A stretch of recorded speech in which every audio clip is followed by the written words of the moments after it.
Hello everyone, welcome to iQuanta. My name is Nitin. I'm sure all of you are doing good. Guys, today we are going to talk about the strategy for the QT section for the CLAT 2027 exam. So first thing, let's know about the QT section. So guys, QT, the full form is quantitative techniques. You can say this is one of the parts of the mathematics, but it's not the pure mathematics, right?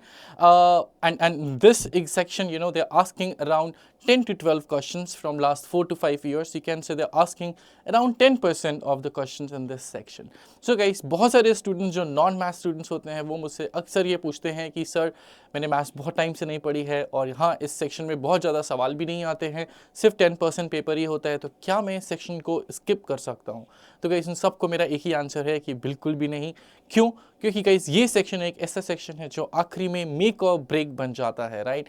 कैसे? देखिए guys, जो बाकी 4 section हैं, चाहे आप legal की बात करें, चाहे आप करंट अफेयर्स की बात करें, चाहे आप वर्बल की बात करें या फिर लॉजिकल रीजनिंग की, उसमें तो सारे के सारे स्टूडेंट्स मेहनत कर रहे हैं और सारे लोग अच्छे रिजल्ट्स भी लाके आएंगे। तो गाइस आखिरी में डिफरेंस कैसे आएगा, आखिरी में डिसाइड कैसे होगा कि कौन बेस्ट एनएलयू में जाएगा? तो वो डिसाइड होगा क्यूटी सेक्शन के हेल्प से। अगर कोई क्यूटी अच्छे से करके आता है, लेट्स से 7 to 8 क्वेश्चन सही करके आता है, सो मोस्ट ऑब्ली उन्हीं स्टूडेंट्स को बेस्ट एनएलयूज मिलेंगे, क्योंकि बाकी सारे सेक्शन तो सब लोग इक्वली ही करके आ रहे हैं, right? So this section can be the decider section. Alright, now let's talk about that what kind of question do they ask in QT. So guys, quantitative techniques में अभी के पैटर्न में जो क्वेश्चन पूछे जा रहे हैं वो डेटा इंटरप्रिटेशन के हैं। हाँ, पहले क्या होता था, पहले कुछ क्वेश्चन डेटा इंटरप्रिटेशन के होते थे और सिंगल कुछ क्वेश्चन होते थे क्वांट्स पे, राइट? जैसे अर्थमेटिक पे, नंबर्स पे या फिर ज्योमेट्री पे। लेकिन अभी फिलहाल they are asking only and only data interpretation. So they basically they are asking 2 passages और you can say 2 DI sets in which they will be giving you the questions. Current में ये pattern है, हाँ थोड़ा बहुत change भी हो सकता है, बट अभी फिलहाल यही पैटर्न चल रहा है, तो मैं इसी को लेकर के डिस्कस करूंगा और हाँ बाकी बातों पे भी डिस्कशन होगा, राइट गाइस? अब किस तरह के DI सेट्स में होगा क्या? DI का मतलब क्या होता है? Data interpretation. So they will be giving us the data, may be in the form of the charts, in form of the graphs और may be in the form of the passages, right? उस data को interpret करके हमें question solve करने होते हैं, right? एक data में वो लोग यूजुअली 5 से 6 क्वेश्चन देते हैं और गाइस एक ही डेटा के हेल्प से हमें 5 से 6 क्वेश्चन सॉल्व करने होते हैं, सिंपल, राइट? अब देखिए, डेटा अभी फिलहाल जो सबसे ज्यादा आ रहा है गाइस वो आ रहा है पैराग्राफ बेस, जिसको हम केसलेट्स भी बोल सकते हैं। हाँ, जो सेकंड टाइप का डेटा है वो होता है ग्राफ बेस, जो अभी नहीं आ रहा है बट हाँ पहले ये भी आता था।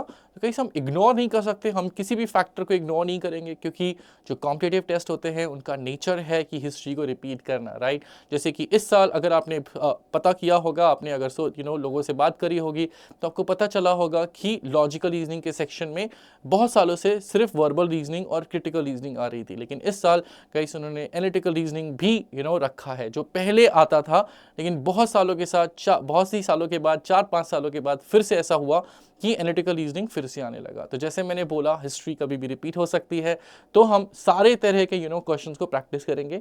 हाँ, जो अभी पैटर्न में चल रहा है उस पर हम ज़्यादा ध्यान देंगे, लेकिन जो पहले आता था या आ चुका है उसको भी हम जरूर से जरूर पढ़ेंगे, ठीक है गाइस? तो सबसे पहले अभी आ रहा है पैराग्राफ बेस्ड DI, लेकिन पहले ग्राफ बेस्ड भी आता था, so we are not going to ignore this at all. Now we'll be discussing about the important tools by which we can solve the QT section, right? जैसे मैंने बोला कि अभी पैराग्राफ बेस्ड DI ज़्यादा आ रहा है, तो गाइस पैराग्राफ में क्या होगा? एक पैराग्राफ नहीं होगा, 2-3 पैराग्राफ भी हो सकते हैं, जिसमें गाइस बहुत ज़्यादा डिफिकल्ट वर्ड्स नहीं होंगे, तो उसके लिए हमें परेशान नहीं होना है कि हमें वोकैबुलरी पढ़नी पड़ेगी। बहुत डिफिकल्ट ग्रामर भी नहीं होगी। Only thing which will matter is the speed, क्योंकि बहुत ज़्यादा डेटा दिया होता है, राइट? पहले में वो 2-3 पैराग्राफ पढ़ने हैं, फिर 5 से 6 क्वेश्चन भी सॉल्व करने हैं। इसके लिए हमें स्पीड का ध्यान देना होगा, क्योंकि अल्टीमेटली स्पीड भी एक फैक्टर है।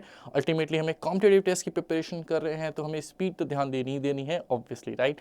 तो स्पीड एक मैटर हो सकता है, जिसके लिए आपको अपनी रीडिंग स्पीड इंप्रूव करनी होगी, राइट? रीडिंग स्पीड इंप्रूव करने के लिए सबसे बेस्ट तरीका है कि आप ज़्यादा से ज़्यादा केसलेट्स प्रैक्टिस करें, राइट? बट हाँ, उसके अलावा वैसे भी हमारे एग्जाम में एक बहुत ही इंपॉर्टेंट सेक्शन है वर्बल, जिसमें भी रीडिंग कॉम्प्रिहेंशन RCs आते हैं, तो गाइस वहाँ भी आप रीडिंग की प्रैक्टिस करेंगे, रीडिंग स्ट्रॉन्ग करने के टूल्स सीखेंगे, वो आपको यहाँ पे भी काम आएंगे। बट अल्टीमेटली आपको केसलेट्स की प्रैक्टिस भी करनी है, तब जाके आपकी रीडिंग इंप्रूव हो सकती है, ठीक है? ठीक है गाइस, बहुत मुश्किल टास्क नहीं है, I am sure you will be able to do that. Second is the calculation tricks. Okay guys, मैंने आपको अभी ये बताया कि सेट्स में एक से दो सेट्स होंगे डीआई के, जिसमें 5 to 6 क्वेश्चन होंगे। अब उन क्वेश्चन में ज़्यादातर क्या आता है गाइस, उन क्वेश्चंस में मेनली कैलकुलेशन ही आती है। अभी जो पैटर्न आ रहा है उसमें जो क्वेश्चन है वो टोटली कैलकुलेशन बेस्ड है। कैलकुलेशन कौन सी? ठीक है, basic calculation, multiplication, division, addition, subtraction, squaring, cubing, square root, cube root etcetera, वो तो है ही। उसके अलावा कुछ टॉपिक बेस्ड कैलकुलेशन भी है जिसकी हम डिस्कशन अभी करने वाले हैं। बट गाइस, आपको ये कैलकुलेशन स्ट्रॉन्ग करनी है, आपको सारे के सारे कैलकुलेशन ट्रिक सीखने होंगे। आप पुराने स्कूल वाले मेथड से कैलकुलेशन नहीं कर सकते, नहीं तो बहुत टाइम चला जाएगा। आपको कैलकुलेशन ट्रिक सीखने ही पड़ेंगे जिससे हम अपना टाइम वहाँ पे बचा पाएंगे, राइट। अब मैंने बोला कि कुछ टॉपिक बेस्ड कैलकुलेशन भी आती है, वो कैलकुलेशन है गाइस अरिथमेटिक की। देखिए अभी जो हमारे जो पेपर आ रहे हैं उसमें जो ज़्यादातर क्वेश्चंस आते हैं वो अरिथमेटिक के टॉपिक्स के ही आते हैं, जैसे कि percentages, profit loss, simple compound interest, ratio, averages, fraction, या फिर mixture allegation, time and work, time speed and distance, right. अब ये क्वेश्चन गाइस डीआई में भी आ सकते हैं, और अगर सिंगल क्वेश्चन आ गए तो उसमें भी अरिथमेटिक बहुत ही इंपॉर्टेंट सेक्शन है, राइट। तो एनीवेज अरिथमेटिक तो आपको करना ही करना है। अगर अरिथमेटिक हम नहीं करेंगे तो गाइस डीआई के क्वेश्चन में भी प्रॉब्लम आ सकती है, राइट। तो अरिथमेटिक के कॉन्सेप्ट्स, परसेंटेजेस, रेशियो, फ्रैक्शन, ये सब तो आने ही चाहिए। उसके अलावा परसेंटेजेस और रेशियो और फ्रैक्शन के क्वेश्चंस की कैलकुलेशन जल्दी कैसे करते हैं वो ट्रिक्स भी हमें सीखनी होगी। Okay, not a major task, right, you just need to practice some days.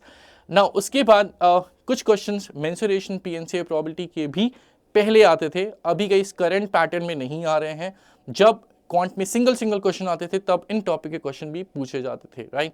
तो आपको ये भी एक बार पढ़ लेना है to be on the safer side. जैसे मैंने बोला कि पैटर्न चेंज हो सकता है, राइट, कुछ भी हो सकता है, कॉम्पिटिटिव एग्जाम है, तो आपको इसको भी इग्नोर नहीं करना है, आपको इसको भी टाइम देना है और इन टॉपिक के कॉन्सेप्ट को भी अच्छे से एक बार कर लेना है, ठीक है। ऑलराइट, इसके बाद last thing, practice questions. Guys practice नहीं करेंगे तो फिर कैसे बात बनेगी, राइट। प्रैक्टिस मेक्स तो एनीवन परफेक्ट, राइट। तो प्रैक्टिस तो करनी ही करनी है, that's the most important tool I would say. उसके बाद गाइस मैं आपको एक छोटा सा रोड मैप बना के देता हूँ which will help you for this CLAT 2027 exam which is going to help on probably first week of the December, right, or maybe the second week of December.